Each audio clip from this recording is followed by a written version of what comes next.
Selamat petang pemirsa, inilah Wahyu Sore. Seorang WNI bernama Krisada Toy ditangkap otoritas imigrasi dan bea cukai di Los Angeles. Penangkapan tersebut merupakan bagian dari operasi ICE yang menjaring total 12 imigran. Informasi lainnya pemirsa, Presiden Trump mengerahkan 2.000 anggota Garda Nasional tambahan untuk menghadapi protes imigrasi di Los Angeles. Jaksa Agung California menyebut langkah itu melanggar hukum dan menginjak kedaulatan negara bagian. Pemirsa, inilah Wahyu Sore selengkapnya.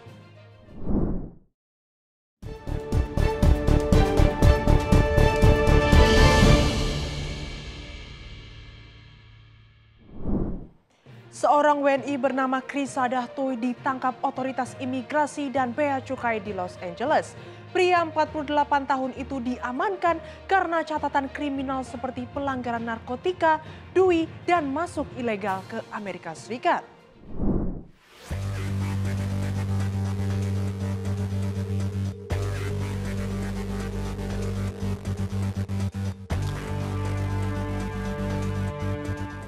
Seorang warga negara Indonesia bernama Krisada Toy ditangkap oleh petugas imigrasi dan bea cukai ICE di Los Angeles, Amerika Serikat pada Sabtu 7 Juni.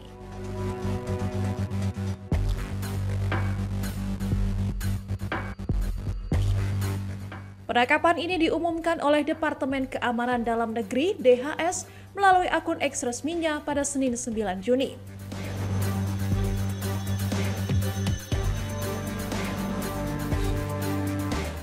Toy, pria berusia 48 tahun, ditangkap karena memiliki catatan kriminal, termasuk pelanggaran narkotika, mengemudi dalam keadaan mabuk, dan masuk secara ilegal ke Amerika Serikat.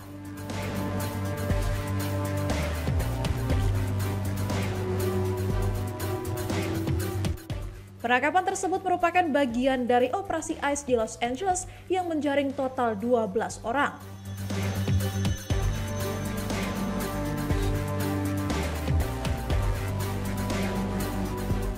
Namun dalam siaran pers DHS pada Minggu 8 Juni, hanya 11 nama yang tercantum, sementara nama Toy diumumkan terpisah.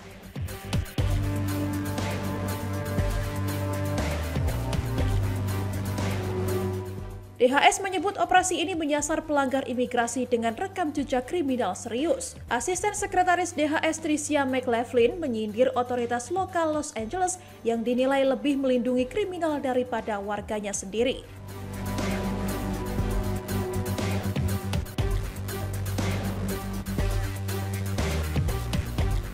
Menurutnya, ICE layak diapresiasi karena bekerja menjaga keamanan komunitas setiap hari.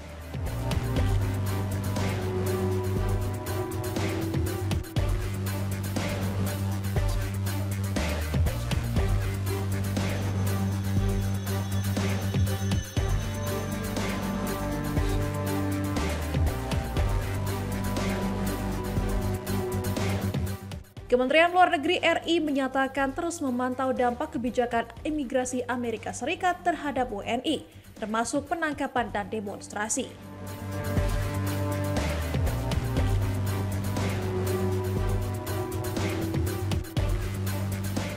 Direktur Perlindungan WNI Kemlu Juda Nugraha menyebut 2 WNI ditahan, yakni ESS 53 tahun karena ilegal dan CT 48 tahun karena kasus narkotika serta masuk tanpa izin.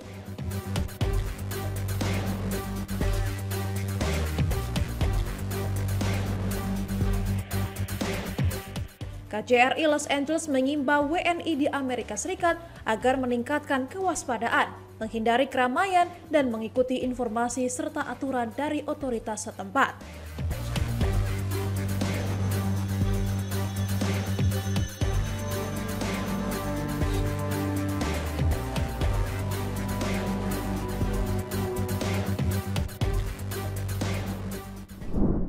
Presiden ke-7 Republik Indonesia Joko Widodo mengaku lebih memilih gabung Partai Solidaritas Indonesia ketimbang jadi Ketua Umum P3. Menurutnya, P3 sudah punya banyak calon jelang muktamar pada September mendatang.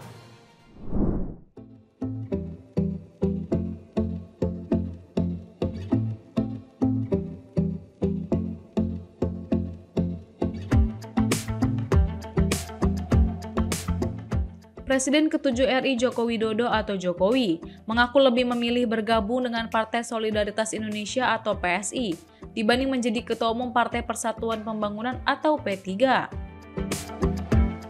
Jokowi menilai P3 memiliki lebih banyak calon ketua umum menjelang muktamar yang akan digelar pada September mendatang tersebut. Juru bicara P3 Usman Tokan mengatakan tak masalah atas pernyataan Jokowi yang enggan masuk dalam bursa calon ketua umum partainya. Usman menilai sikap tersebut diambil Jokowi lantaran sudah paham terkait kultur politik di setiap partai politik Indonesia yang berbeda-beda. Menurut dia, sebaiknya Jokowi menjadi negarawan setelah tidak lagi menjabat sebagai presiden. Usman menilai Jokowi memiliki banyak pengalaman politik. Akan tetapi Usman mengaku menghormati apabila Jokowi memilih untuk berlabuh ke PSI dan menjadi calon ketua umum. Dia menilai keputusan Jokowi tak gabung P3 telah sesuai dengan etika dan moral politik. Apalagi PSI dinahkodai oleh putra bungsu Jokowi, Kaisang Pangarep.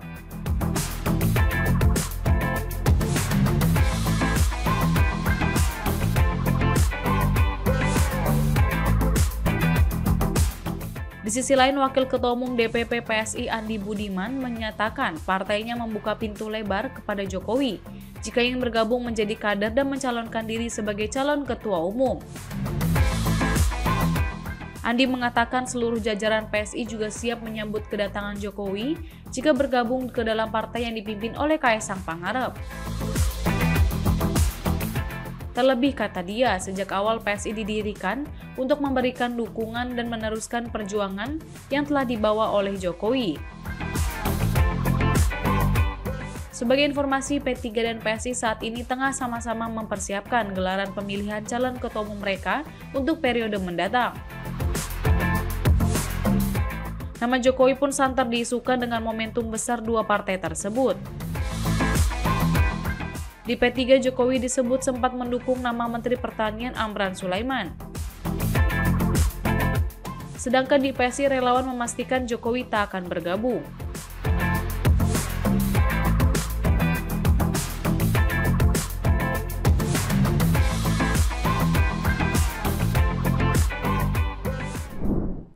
Presiden Trump mengerahkan 2.000 anggota Garda Nasional tambahan untuk menghadapi protes imigrasi di Los Angeles. Jaksa Agung California menyebut langkah itu melanggar hukum dan menginjak kedaulatan negara bagian. This afternoon, the Los Angeles Police Department is on tactical alert and in a state of partial mobilization. These designations are critical tools that allow us to expand our operational capacity. Presiden Donald Trump telah mengesahkan pengerahan 2.000 anggota Garda Nasional tambahan untuk menanggapi protes imigrasi di Los Angeles, menurut juru bicara utama Pentagon. Perintah terbaru tersebut menjadikan jumlah total garda yang ditugaskan oleh pemerintah federal untuk protes tersebut menjadi lebih dari 4.100. Our city is actually a test case for what happens when the federal government moves in and takes the authority away from the state or away from local government. I don't think that our city should be used for an experiment. Berita tersebut muncul beberapa jam setelah Pentagon mengerahkan sekitar 700 marinir ke protes tersebut untuk bekerja sama dengan penegak hukum setempat. 2.100 anggota Garda Nasional pertama diperkirakan akan berada di LA pada Senin malam, tetapi belum jelas apakah mereka semua telah tiba. It was very predictable what was going to happen here, and it was completely unnecessary. As of this afternoon, the Los Angeles Police Department is on tactical alert and in a state of partial mobilization. These designations are critical tools that allow us to expand our operational capacity to safeguard our communities and respond effectively to any unrest or unlawful activity. Jaksa Agung California Rob Bonta menyebut pengerahan Garda Nasional tersebut melanggar hukum dan mengatakan bahwa hal itu menginjak-injak kedaulatan negara bagian. Bonta menggugat pemerintah Trump pada Senin sebagai tanggapan. Gubernur Gavin Newsom, seorang Demokrat, mengatakan bahwa ia juga berencana untuk mengajukan gugatan pada Senin terhadap pemerintahan Trump. Are away from local government. I don't think that our city should be used for an experiment to see what happens in the nation's second largest city. Well, maybe we can do this to other cities. Conversations with the administration was before the deployment of the National Guard. I was trying to make the case that the National Guard was not needed here. I was trying to make the case that... Wali Kota Karen Bass mengkritik pengerahan pasukan Garda Nasional dan Marinir sebagai upaya yang disengaja oleh pemerintahan Trump untuk menciptakan kekacauan dan ketidaktertiban di kotanya. Mantan Mendikbudristek Nadiem Makarim siap dimintai keterangan terkait dugaan korupsi pengadaan laptop. Ia menegaskan tak pernah menoleransi praktik korupsi dalam bentuk apapun.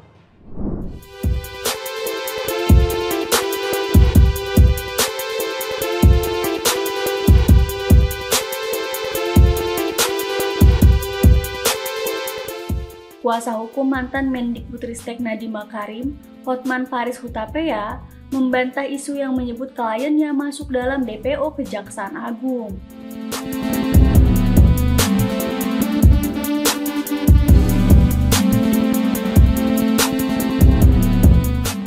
Hotman mengatakan bahwa Nadiem berada di Jakarta dan dalam kondisi sehat. Hal itu disampaikan Hotman saat konferensi pers pada Selasa 10 Juni.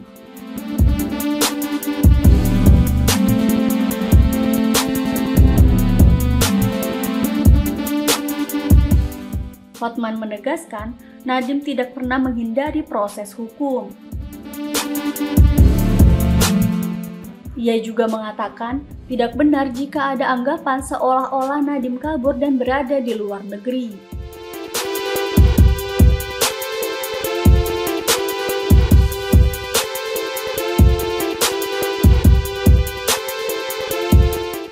Sebelumnya, Kapus Penkum Kejaksaan Agung Haris Siregar membantah bahwa Nadiem masuk dalam DPO terkait kasus dugaan korupsi pengadaan laptop berbasis Chromebook. Ia mengatakan sejauh ini belum memanggil Nadiem untuk dimintai keterangan sebagai saksi.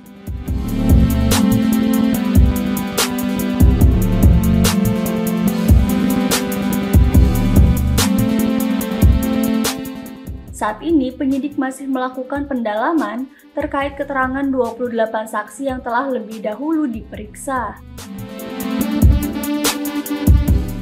Sebelumnya, isu Nadiem masuk DPO pertama kali beredar di media sosial.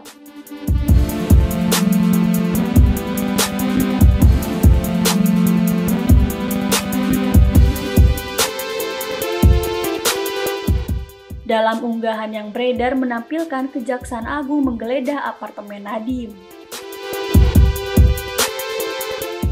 Namun video yang ditampilkan identik dengan rekaman penggeledahan yang dilakukan penyidik ke kediaman mantan staf khusus Nadiem berinisial FH dan JT.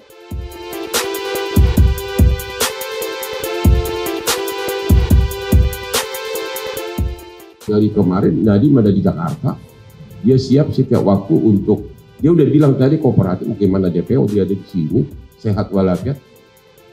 Nggak benar, justru tujuan dilakukan konferensi pers ini adalah untuk menerangkan ke publik bahwa Nadiem itu akan kooperatif, menghargai kewenangan kejaksaan, dan siap setiap waktu, dan tidak ada dan membantah seolah-olah kabur atau kemana, ada di dalam negeri.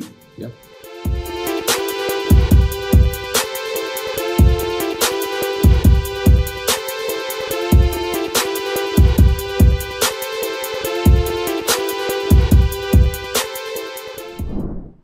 Pemerintah Provinsi Jakarta berencana menggelar Car Free Night di kawasan Protokol Sudirman hingga Tamrin.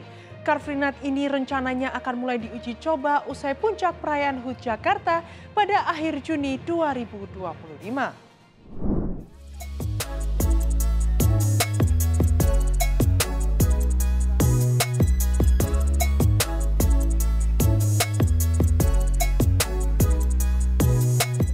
Pemerintah Provinsi Jakarta berencana menggelar Car Free Night di kawasan Protokol Sudirman Tamrin.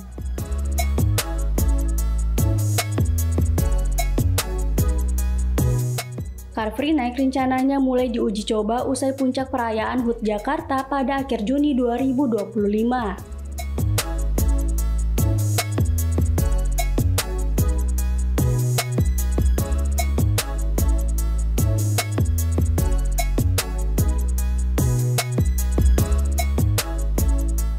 Wakil Gubernur Jakarta Rano Karno mengatakan, Car Free Night bisa dimulai pukul 22 waktu Indonesia Barat. Hal itu disampaikan Rano Karno saat menghadiri Car Free Day di Jalan MH Tamrin pada Minggu 8 Juni.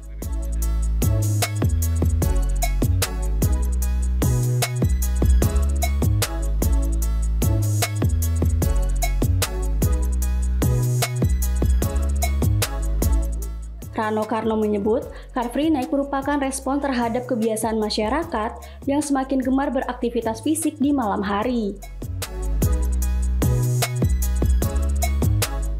Car Free Night diharapkan bisa menekan emisi karbon dan menciptakan ruang publik lebih ramah lingkungan.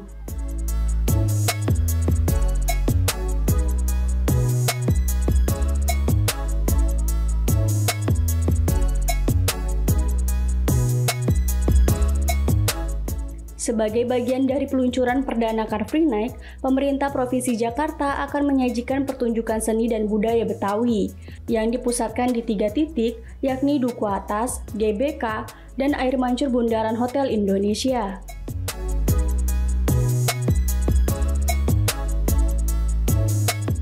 Itu salah satu saja. Nah, jadi kalau Car Free Day sudah menjadi bagian memang kehidupan Jakarta, yang akan kita coba yaitu Car Free Night. Kita akan mulai di jam 10 malam. Karena ternyata orang banyak juga yang olahraga di malam hari. Enggak, tetap bisa. Makanya kalau kita lihat, PKL ini kan preparation-nya dari malam. Jadi mereka pasang tenda, kemudian persiapan. Nah, mungkin kita akan mulai jam 10 malam. Jam 10 malam, tempat ini tutup, kita untuk bikin Car Free Night. Tapi kita pasti akan lebih lighting.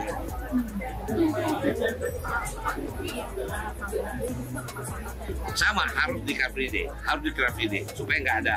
Ya kalau memang mau ideal tambah 2 hari, Sabtu Minggu, cuman kan kalau Sabtu ekonomi kan. Tapi kalau Car Free Day ini kan lebih kepada health, kepada sehat. Sekarang kita tambah happiness, tambah kebahagiaan. Iya, jadi Sabtunya kita Car Free Night malam, Sabtu itu mungkin kita akan mulai jam 10 malam. Nah di situ kita udah close, tapi tentu performance-nya beda. Itu pasti akan dengan tata lampu. Gitu. Kapan dimulainya? Ini masih kita itu. Mungkin kita mulai setelah ulang tahun DKI, karena itu melakukan preparation yang cukup banyak. Aksi rasisme yang disertai penganiayaan terjadi dalam bus Transjakarta di kawasan Tanjung Duren, Jakarta Barat. Berkat rekaman video kejadian tersebut, pihak kepolisian akhirnya berhasil menangkap pelaku di wilayah Tanah Abang, Jakarta Pusat. Maaf atas kekhilapan saya yang saya ucapkan, sehingga Mbak atau Ibu yang saya kasihi, saya tidak akan mengulangi lagi. Inilah video yang sempat viral di media sosial, memperlihatkan percekcokan antara seorang wanita dan pria lanjut usia di halte bus Transjakarta kawasan Tanjung Duren Grogol, Jakarta Barat. Usai video tersebut viral dan korban melapor ke Polsek Grogol, Petamburan, polisi akhirnya berhasil mengamankan pelaku berinisial JHP, 69 tahun, di wilayah Tanah Abang, Jakarta Pusat. Setelah ditangkap, pelaku langsung menjalani pemeriksaan di ruang unit reskrim Polsek Grogol, Petamburan. Terima kasih buat Polsek Grogol Petamburan udah bantuin kasus aku biar selesai juga, alhamdulillah udah lancar, cepet juga. Makasih banyak. Kanit Reskrim Polsek Grogol Petamburan AKP Aprino Tamara menjelaskan bahwa pelaku sempat menuduh korban sebagai teroris dan melakukan penganiayaan ringan. Saat ini, polisi telah melakukan restoratif justice terhadap kasus tersebut karena korban dan pelaku telah sepakat untuk berdamai. Apa bisa dijelaskan Pak terkait penangkapan ini Pak? Jadi untuk pelaku penganiayaan ringan dan ataupun penghinaan ringan yang terjadi beberapa waktu lalu di Transjakarta, khususnya di halte depan Taman Anggrek telah kita amankan. Adapun kita amankan kemarin Minggu pagi di kos-kosannya di daerah Tanah Abang sendirian, dan selanjutnya kita bawa. Kemudian tadi pagi, Senin pagi, korban datang ke Polsek dan akhirnya terjadi kesepakatan damai antara kedua belah pihak, dan pelaku minta maaf, korban juga telah memaafkan, dan akhirnya korban mencabut laporan polisi. Bang, untuk motifnya sendiri apa sih Bang ini pelaku Bang? Jadi dari keterangan pelaku setelah kita ambil keterangan bahwa yang bersangkutan tersulut emosi. Adapun beberapa faktor dari pengakuan pelaku sendiri, dia merasa pada saat itu ya dibilangnya belum sarapan, terus juga buru-buru mau ngambil bansos bulanan, kemudian juga tertekan kebutuhan ekonomi karena belum bayar kos 1 bulan ini. Sampai dia mengatakan teror. Jadi pengakuan pelaku sendiri itu adalah spontan diucapkan dari mulut pelaku sendiri. Untuk kasus ini sudah tidak dilanjutkan lagi atau gimana? Jadi untuk kasus ini dengan adanya perdamaian antara kedua belah pihak dan juga ada pencabutan laporan polisi dari korban, selanjutnya kita melaksanakan tindakan restoratif justice yang akhirnya tidak artinya kasus tidak kita lanjutkan ke tahap penuntutan ataupun ke persidangan. Pak, terakhir berarti nggak ada indikasi gangguan jiwa? Tidak ada, sampai tadi tidak ada. Tapi ada tensi nggak sih Bang terhadap pelakunya Bang? Jadi kita telah sampaikan, dari pelaku sendiri mengakui kesalahannya dan juga meminta maaf, telah membuat video juga dengan korban. Korban juga telah memaafkan, karena kita tahu juga pelaku adalah sebatang kara dan sudah berumur lansia sekitar 60-an, jadi tinggal Jakarta sendiri dan bekerja di salah satu gereja di Jakarta Pusat. Diberitakan sebelumnya, seorang penumpang Transjakarta mendapat perlakuan rasis setelah dituding sebagai teroris di halte Transjakarta Tanjung Duren, Jakarta Barat. Media Malaysia soroti keberhasilan Timnas Indonesia lolos ke babak keempat kualifikasi Piala Dunia 2026. News Straits Times menyebut publik negeri jiran iri dan Harimau Malaya harus hormat pada Garuda.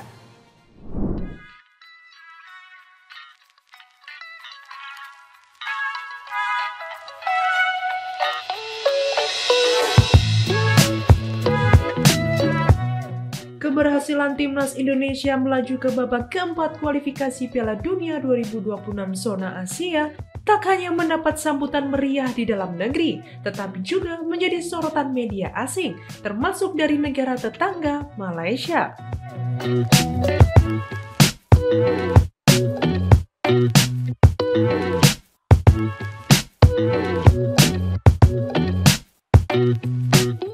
Laga penting melawan Cina yang digelar di Stadion Utama Gelora Bung Karno, Jakarta pada Kamis 5 Juni 2025 menjadi penentu langkah Garuda.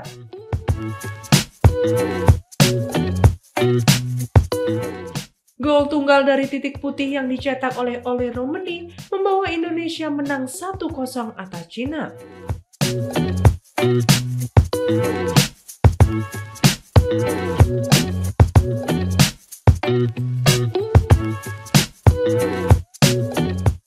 Tambahan 3 poin itu membuat Indonesia mengoleksi 12 poin dan mengakhiri babak ketiga di posisi keempat klasemen grup C, cukup untuk memastikan satu tempat di babak keempat kualifikasi.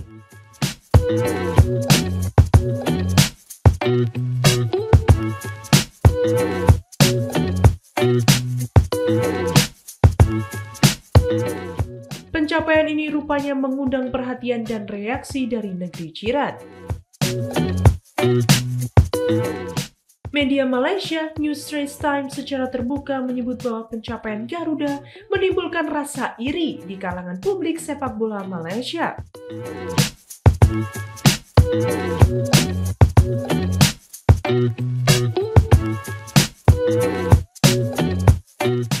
Dalam artikelnya, NST menyatakan bahwa penggemar harimau Malaya kini hanya bisa menyaksikan dari kejauhan ketika Indonesia melangkah lebih dekat ke Piala Dunia.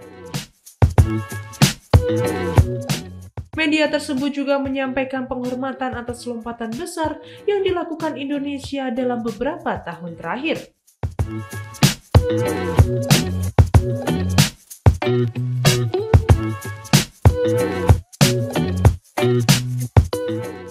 NST bahkan menyandingkan situasi kontras antara timnas Indonesia yang fokus ke kualifikasi Piala Dunia dengan Malaysia yang masih harus berjuang keras demi lolos ke Piala Asia 2027.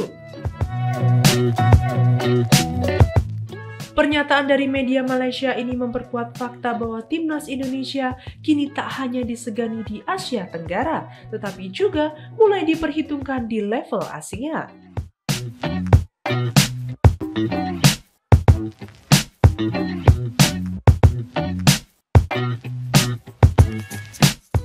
Keberhasilan menembus babak keempat kualifikasi disertai dengan tren peningkatan performa dan peringkat FIFA menjadi bukti nyata bahwa sepak bola Indonesia tengah berada di jalur yang benar.